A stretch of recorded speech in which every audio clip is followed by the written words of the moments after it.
AI కోసం ఆ website అని చెప్పి ఈ వెబ్సైట్ అని చెప్పేసి వెతికే అవసరం లేకోకుండా డైరెక్ట్గా మన ఏఐ అనేది వాట్సాప్కే వచ్చేసింది. అది ఎలా యూజ్ చేయాలి అనేది ఇప్పుడు మనం తెలుసుకుందాం. వాట్సాప్ అనేది ఓపెన్ చేసుకున్న తర్వాత కింద బాటంలో కనిపిస్తున్న బ్లూ కలర్ రింగ్ని క్లిక్ చేయండి.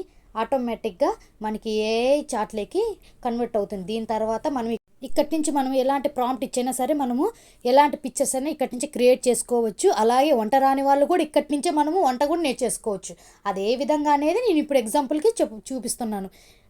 ఇక్కడ సెర్చ్ బార్ మీద క్లిక్ చేసి ఇక్కడ how to prepare carrot halwa, ఎందుకంటే క్యారెట్ హల్వా రాని వాళ్ళకి క్యారెట్ హల్వాని క్లిక్ చేసి ఇక్కడ సెండ్ చేస్తే చాలు ఆటోమేటిక్గా ఏఐ అనేది మనకి క్రియేట్ చేసి ఎలా చేయాలనేది మనకి చూపిస్తుంది. అది ఇంగ్రీడియంట్స్ ఎలా, ఇన్స్ట్రక్షన్స్ ఎలా చేయాలి, టిప్స్ అలా ఇలాగా మనకు వంట రాని వాళ్ళు కూడా ఎంతో ఈజీగా ఇక్కడి నుంచి క్యారెట్ హల్వా కూడా చేసుకోవచ్చు.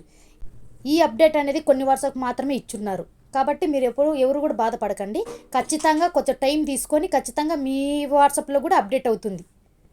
మన వాట్సాప్కి వచ్చిన ఏఐని ఎలా యూజ్ చేసుకోవాలో తెలుసుకున్నాం కదా. మరిన్ని ఇంట్రెస్టింగ్ వీడియోస్ కోసం please subscribe to my channel.